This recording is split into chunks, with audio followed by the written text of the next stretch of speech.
चिराग पासवान का मैं इंटरव्यू देख रहा था। चिराग पासवान ने कहा 2020 में मैं नीतीश जी के सामने ही लड़ा चुनाव, ज्यादातर मेरे कैंडिडेट के सामने थे, क्योंकि मुझे लग रहा था कि इस चुनाव में उनके खिलाफ माहौल है। उस वक्त जनता जो है मुझे नहीं उनके साथ नजर आती थी, कम से कम मेरा अनुमान ये था। इस बार मुझे नहीं दिखता, कंपल्शन भी है ये बोलना, लेकिन वो कह रहे हैं कि 2020 में मुझे दिखता था कि नीतीश जी के खिलाफ माहौल है। इस बार बिल्कुल ऐसा नहीं है। बिल्कुल सौरभ, उसके पीछे कई सारी वजह हैं, जिसमें सबसे बड़ी वजह आप ये सोचिए कि प्रधानमंत्री नरेंद्र मोदी किसी प्रोग्राम में जाते हैं, जैसे महिलाओं की हम लोग जब बात कर रहे हैं, तो जब वो धनराशि दी जानी थी 10,000 रुपये वाली, पहला जो प्रोग्राम हुआ था इसमें पीएम और नीतीश कुमार एक साथ थे, उसमें देश के प्रधानमंत्री का, जिनकी इस रूप में पॉपुलरिटी है, उनका ये कहना है कि महिलाओं से कि आपके दो भाई हैं नरेंद्र और नीतीश, तो अपने आप में आप नीतीश कुमार की छवि को बड़ा करते हैं। और इस पूरे अभियान में नीतीश कुमार बहुत सारे कंस्ट्रेंट में काम कर रहे थे, जो पब्लिक में दिखती हैं कि बहुत सारी चीज़ें अब उनकी वैसी नहीं रही जैसा कि पहले हुआ करती थी। लेकिन बीजेपी ने, प्रधानमंत्री नरेंद्र मोदी और बीजेपी के दूसरे बड़े नेताओं ने इस रूप में नीतीश कुमार को प्रोजेक्ट किया ताकि कहीं कोई असंतोष, कोई नाराजगी या कोई पॉलिटिकल गॉसिप जिसे कहते हैं कि नीतीश कुमार को लेकर, उसका कोई स्पेस ही ना बने जी।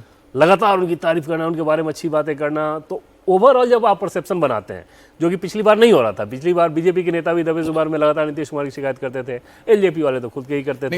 एक तस्वीर, बस छोटी सी बात अमित मैं इसमें जोड़ दूं, नीतीश कुमार भी चिराग पासवान क्या मिलने के लिए गए थे, ये बड़ी इंटरेस्टिंग बात जी। अमित बिल्कुल यही जो आपने बात कही, क्योंकि जो तस्वीर हमने देखी थी तो वो अपने आप में मुझे लगता है कि काफी बड़ा मैसेज था, और ये मैसेज ऊपर से था प्रधानमंत्री मोदी की तरफ से कि एनडीए एकजुट होकर चुनाव लड़ेगा। और लोकसभा के बाद ही जो उन्होंने ये कहा था ना कि जो आपके 5 पांडव हैं, ब्लॉक लेवल तक की भी मीटिंग होगी तो उसमें 5 दल के नेता रहेंगे, मंच पे 5 दल के नेता रहेंगे, ब्लॉक स्तर पे हो, जिला के स्तर पे हो, राज्य के स्तर पे हो। तो ये जो इंस्ट्रक्शन था उसको बहुत क्लोजली फॉलो किया गया, जिसका नतीजा ये दिखा कि एनडीए बहुत एकजुटता के साथ चुनाव लड़ा है। और सर पहली बार ये अनुभव हो रहा है कि बीजेपी जेडीयू एक साथ हो, और जेडीयू के नेताओं से आप बात करें, बड़े नेताओं से, तो वो क्रेडिट देने में लगे हुए हैं कि बीजेपी ने किस प्रकार से मदद की, और बीजेपी के नेताओं से बात करें तो वो कह रहे हैं कि जेडीयू ने कैसे। एक और मुझे लगता है बड़ा स्मार्ट प्ले किया बीजेपी और जेडीयू ने। सब मान रहे हैं कि इस चुनाव में ये 10,000 रुपए की जो सहायता राशि दी जा रही है, इसका एक बहुत बड़ा रोल होगा। अभी प्रोफेसर साहब बिल्कुल ठीक कह रहे थे, और वो ऐसे मौके पर दी गई जब आगे चुनाव के अलावा सबसे बड़ा आपका त्योहार जो था वो सामने था। उसमें वो जब पहली किस्त जारी की गई, बिहार सरकार की स्कीम है, लेकिन दिल्ली से नरेंद्र मोदी उसमें थे। अब कितने लोग आ रहे हैं बिहार से जो बताते हैं कि महिलाओं से पूछिए कि पैसा मिला, मिला, मोदी दिया। उसका क्रेडिट दोनों को जाए, केंद्र को भी जाए और उनको भी जाए, कि मतलब ये डबल इंजन जरूरी है। वो एक मैसेज जो है कन्वे करना।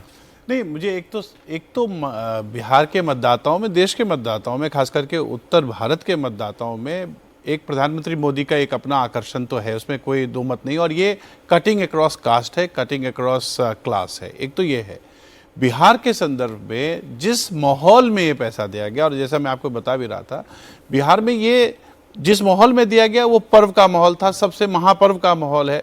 और मैंने जिन महिलाओं से बात की, उनका ये कहना था कि पर्व में खुशी हो, और वो खुशी कैसे होती, कपड़ों से होती है वो खुशी। कई दफ़े व्यंजन जो बनाए जाते हैं, मैंने कई महिलाओं से बात की, उन्होंने कहा कि भाई पहले हम तेल में ठेकुआ बना लेते थे, इस बार थोड़ा घी में भी और रिफाइन में भी ठेकुआ बनाए। तो आई थिंक उसका एक बहुत बड़ा मैसेजिंग है। दूसरी सबसे बड़ी बात है कि बिहार में जो माइक्रो फाइनेंस की व्यवस्था है, और जिसमें कि कई प्राइवेट प्लेयर्स इन्वॉल्व हैं, और उससे कहीं ना कहीं तंगी महिलाओं को होती है, क्योंकि वो पैसा उगाही करने जाते हैं। तो जब ये एक आश्वासन दिया जाता है कि अभी हम आपको 10,000 रुपया दे रहे हैं और आने वाले समय में हम 2 लाख तक देंगे, तो वो बहुत ज़्यादा सकारात्मकता लाती है। और जाहिर तौर पर महिलाओं में उत्साह है, क्योंकि लोन को चुकाने के लिए भी लोन लेना पड़ता है। तो ये जो महिलाओं के बारे में हम देख रहे हैं, इसमें मैं बस एक चीज़ जोड़ना चाहता हूँ कि क्योंकि महिलाओं को जब मुझे मौका मिला था 2020 में जाने का, 2024 में जब गया था, तो हमेशा ये चर्चा होती है कि शराबबंदी के वजह से कोई फायदा नहीं हुआ है। ठीक है, अभी भी शराबबंदी चल रही है, लेकिन महिलाओं का बड़ा पॉजिटिव रिएक्शन है शराबबंदी को लेकर। आज भी नीतीश कुमार को क्रेडिट देती है उसके लिए।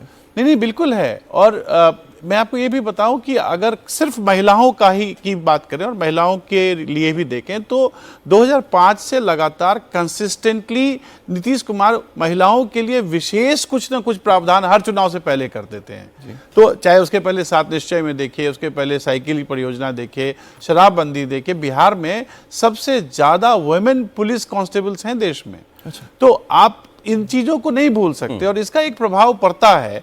और महिलाओं से पे अगर किसी एक महिला पर अगर कोई सकारात्मक प्रभाव है तो उसका जो रोल ऑन इफेक्ट होता है वो दूसरों पर भी होता है, रोल ओवर इफेक्ट भी होता है। तो मुझे जो सकारात्मकता पराशर साहब बता रहे हैं, अरे बिहार के एक डिप्टी सीएम की विजय सिन्हा जी की तस्वीर आगे देख लीजिए, सुबह सुबह मंदिर में भगवान दर्शन के लिए पहुंचे हुए हैं। आज सबको जरूरत लखीसराय है, से ये उनको बहुत चुनावी जरूरत है। मैदान में बहुत जरूरत है इन्हें। उनको बहुत ज्यादा जरूरत है। ये है मीनाक्षी मेरा के ससुराल गृह के बहुत पास है ये लखीसराय। मेरा ये होम टाउन है। अच्छा आप होम टाउन भाई इस बार कितना वो जो पहले मतदान वाली फर्स्ट फेज वाली तस्वीर थी विजय सिन्हा जी की, कितनी वायरल हुई, भड़क गए थे बिल्कुल ये, और वो लोगों ने कुछ एम्बैरेसमेंट था, नाराजगी जताई। एम्बैरेसमेंट ये कि आप डिप्टी सीएम हो, वहाँ एसपी है, हाँ, एसपी और के बारे में अपने- कह रहे अपने हैं, मेरी बात प्रशासन नहीं को आप सुन कह रहा रहे है। धिक्कार है। और एसपी आपकी बात को गलत बता रहे हैं कि वो चाहे जो भी कहें ऐसी कोई बात थी नहीं। दूसरी चीज कि जिस एनडीए की एकजुटता की हम लोग बात कर रहे हैं, लखीसराय में वो नहीं है। कम नजर आया। तो विजय सिन्हा की तस्वीर आप देख रहे हैं और मंदिर पहुंचे हैं पूजा पाठ करते हुए। और जो जिन हम योजनाओं की बात कर रहे थे राहुल जी, देखिए जब कोई भी योजना एक कंसिस्टेंसी में चलती है तो उस योजना के साथ जनता जो है अपने आप जुड़ती चली जाती है।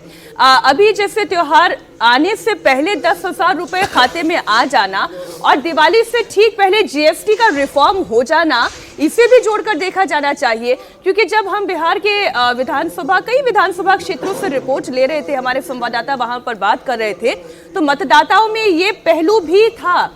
वो ये कह रहे थे कि जीएसटी रिफॉर्म हो गया, महंगाई में कमी आई है। आप घी तेल की बात कर रहे थे, जब रिफॉर्म होता है तो उसका असर भी आम मतदाता की पॉकेट पर तो पड़ता ही है। राहुल जी, बिल्कुल ऐसा है कि मतदाता को अगर ये लगेगा कि उसके लिए सरकार काम कर रही है तो नेचुरली इसमें फ़र्क आएगा। और अगर 3 फैक्टर्स हम मेजरली देखें, अगर जैसे अभी बात हो रही थी कि जो 10,000 रुपये मुख्यमंत्री की महिला रोजगार योजना है, आप इसको इस तरह से समझिए कि 2022 में एक सर्वे हुआ जिसमें ये तय किया गया कि आखिर ऐसे कौन से घर हैं जिनका जो महीने का खर्च है वो 6,000 या उससे नीचे है।